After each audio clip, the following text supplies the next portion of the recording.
Throughout automotive history, many car brands have faded away, unable to endure the ever-evolving market demands. From the ambitious ventures of Plymouth to the unexpected demise of Oldsmobile, what led to their downfall? Could a lack of innovation or market missteps be to blame? Join us as we revisit 10 car brands that did not stand the test of time. Number 10. Plymouth. Plymouth was a car brand that grew quickly in its early years and became one of Chrysler's top sellers until the late 1990s. During the Great Depression, Plymouth was crucial in helping Chrysler survive a tough period that saw many American car brands disappear. In the early 1960s, Plymouth faced a drop in sales, but it bounced back with the introduction of models like the Valiant, Barracuda, and the new Fury. The brand also introduced popular cars such as the GTX, Roadrunner, and Duster, which gained fame during the golden age of muscle cars. Meet the big automotive news for 61, Chrysler 61, the luxurious New Yorker.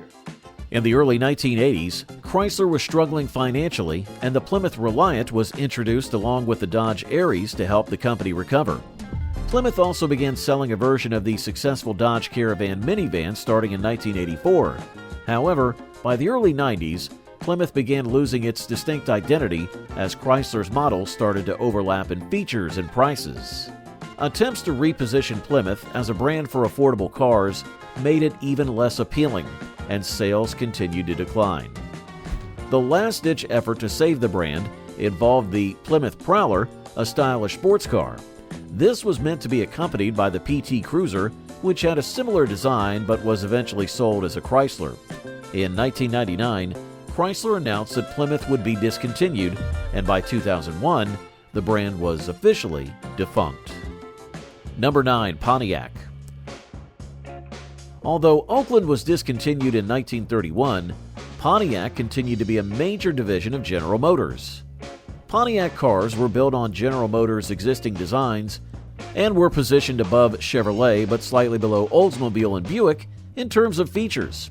In the 1950s, Pontiac gained popularity with models like the Bonneville and the Star Chief. Starting in the 1960s, Pontiac was marketed as General Motors' performance brand, even though it also offered more powerful versions of Chevrolets during the muscle car era. In 1977, the Pontiac Trans Am is destined to become America's #1 sports car. The 1960s and 70s were especially successful for Pontiac, as the company introduced some of its most iconic models. The Firebird, a variant of the Chevrolet Camaro, was launched to compete with the popular Ford Mustang, and the full-size GTO captured a significant portion of the market. The Tempest and the Le Mans were also introduced during this time. As General Motors began focusing on smaller front-wheel drive cars after the 1973 oil crisis, Pontiac adapted by building compact cars. However, Pontiac also created the Fiero sports car and even a van called the Transport. In 2000, Pontiac introduced its first sport utility vehicle, the Aztek, followed by the short-lived Torn in 2006. By then, the brand had brought back the GTO nameplate and updated its lineup with models like the G5 and the G6. Despite these efforts, the economic downturn in 2008 led General Motors to discontinue several brands, including Pontiac, along with Saturn and Hummer, even though Pontiac was not initially planned for discontinuation. Number 8. Oldsmobile. Oldsmobile was another car brand owned by General Motors that recently went out of business. The Oldsmobile Curved Dash is known as the first mass-produced car made using an assembly line, although many mistakenly think that the Ford Motor Company was first. Ford did, however, use a moving assembly line. General Motors acquired Oldsmobile in 1908.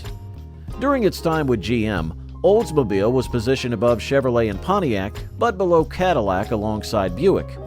It was responsible for testing new technologies and designs.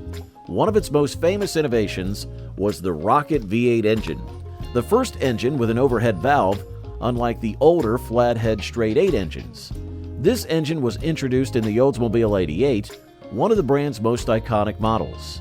In the 1960s, Oldsmobile introduced several notable models, such as the 442 muscle car, the Cutlass, Starfire, and Toronado. If you're looking for something real nice, check out the new Olds Omega at your Olds dealer. It's a compact and it's an Olds. Strong, solid, roomy, and quiet. In the 1980s, Oldsmobile experienced a peak in sales, reaching an all-time high in 1985 due to popular designs, favorable reviews, and reliable quality. However, sales fell sharply in the 1990s, and Oldsmobile became a test brand for new technologies and designs. The arrival of large models from new foreign brands like Acura, Infiniti, and Lexus also contributed to Oldsmobile's decline. In 2001, GM decided to phase out the Oldsmobile brand, with production ending in 2004. Over its long history, Oldsmobile introduced 25 industry-first features, including the speedometer in 1901, the first standard windshield in 1915, chrome plating in 1926, the first high-compression V8 engine in 1949, and the first turbocharged car in 1962. It also made the first mass-produced front-wheel drive car in America in 1966, and offered the first car with a driver's side airbag in 1974, and introduced the first heads-up display in 1988. The color touchscreen interface with a built-in cellular phone in the 1990 Toronado was an early version of modern infotainment systems. Number 7. Mercury. Mercury, a brand created by Edsel Ford in 1938, was designed to fill the space between Ford and Lincoln vehicles. It operated as an entry-level premium brand throughout its existence, with many of its models being based on Ford vehicles. In the 1960s, Mercury entered the muscle car market with the Cougar, which was based on the Ford Mustang. It also offered high-performance versions of the Monterey and Comet. However, by the early 70s, Mercury began to shift away from performance cars. During this period, it introduced the Capri, a European-made car, to the American market. In 1976, Mercury also launched its version of the Ford Pinto called the Bobcat. The early 1990s marked a new phase for Mercury as it started producing more distinct vehicles. Sales peaked in 1993, and the brand began offering minivans and sport utility vehicles, including the Villager Nautica and Mountaineer. Despite this success, sales began to decline toward the late 1990s, and the brand's vehicle lineup became more limited. Among its models, the Grand Marquis, which was based on the Ford Crown Victoria, became the most profitable car for Mercury. The Cougar made a return in an attempt to shift the brand's focus from luxury to performance.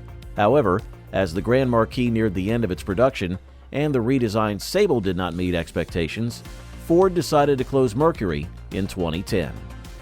Number 6. Studebaker.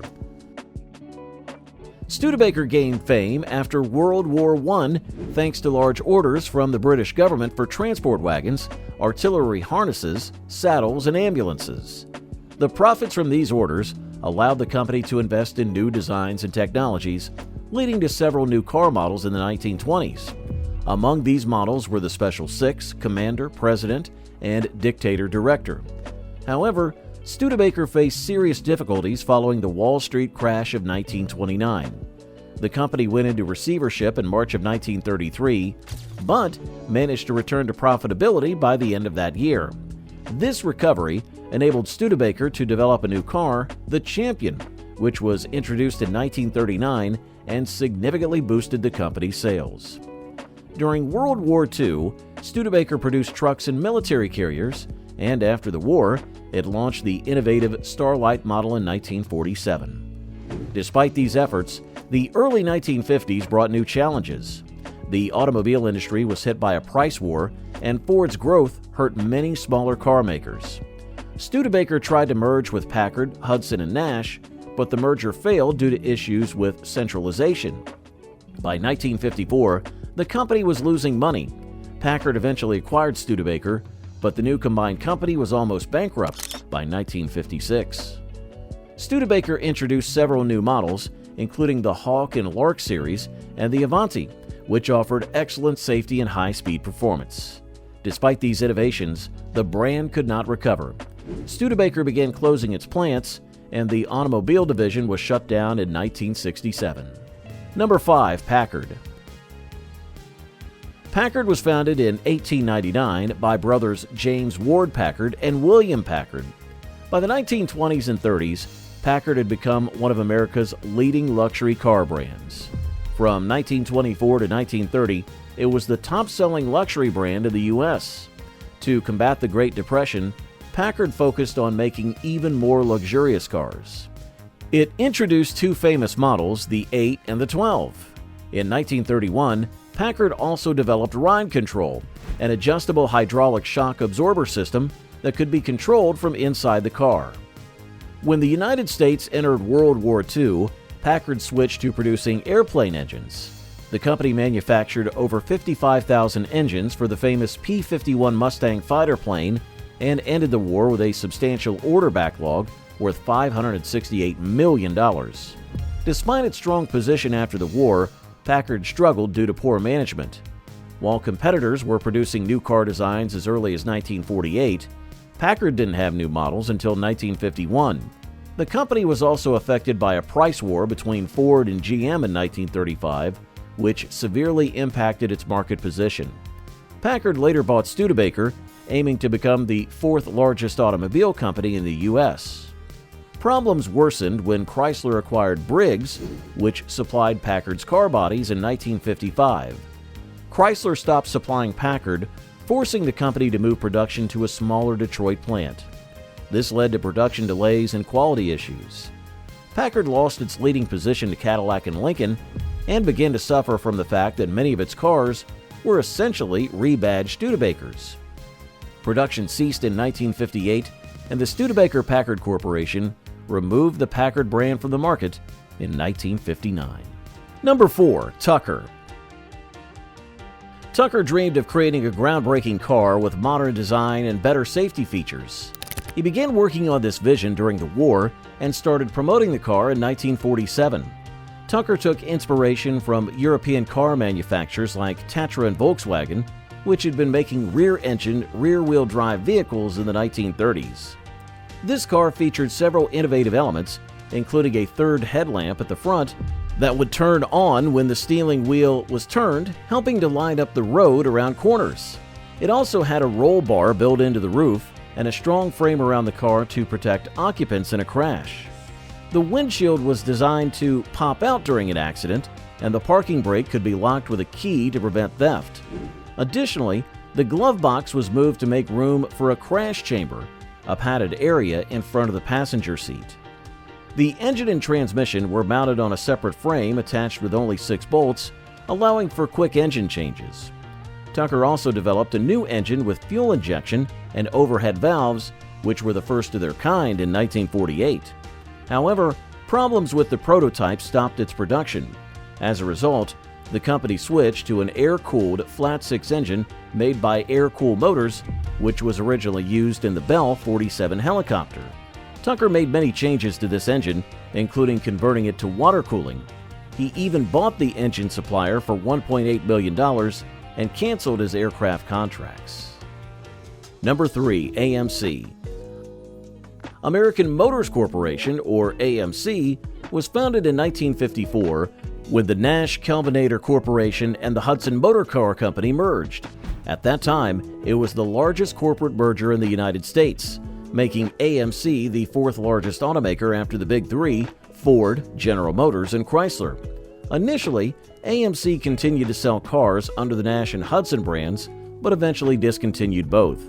They introduced the Rambler brand, which was a small sedan that helped AMC compete in a market niche where the Big Three had minimal presence.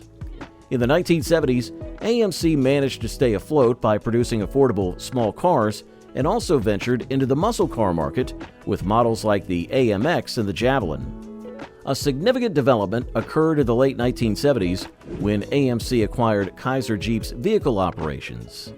This move allowed AMC to enter a market with limited competition from the Big Three. However, despite Jeep's success, AMC struggled financially in its car production and merged with the French automaker Renault in 1978. By 1985, with fuel prices low and consumers favoring larger cars, AMC faced financial losses again. Renault, which held a major stake in AMC, was also experiencing financial issues in France, leading to plant closures and layoffs. In 1986, after Renault chairman Georges Bessy was assassinated, new management decided to stop investing in AMC.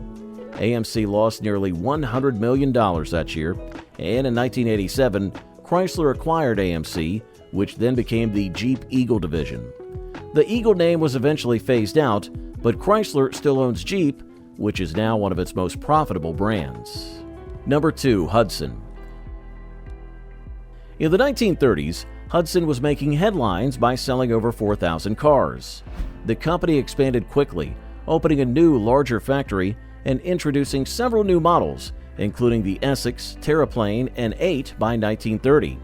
Like many U.S. car manufacturers, Hudson contributed to the World War II effort by producing aircraft and ship parts. After the war, Hudson resumed car production in 1946, starting with a pickup truck. In 1948, Hudson introduced its innovative step-down body design, which placed the passenger compartment lower within the car's frame. This design improved safety and passenger comfort significantly. The Hornet was the most famous Hudson model to use this design. Produced from 1950 to 1954, the Hornet was also the first car to compete in stock car racing.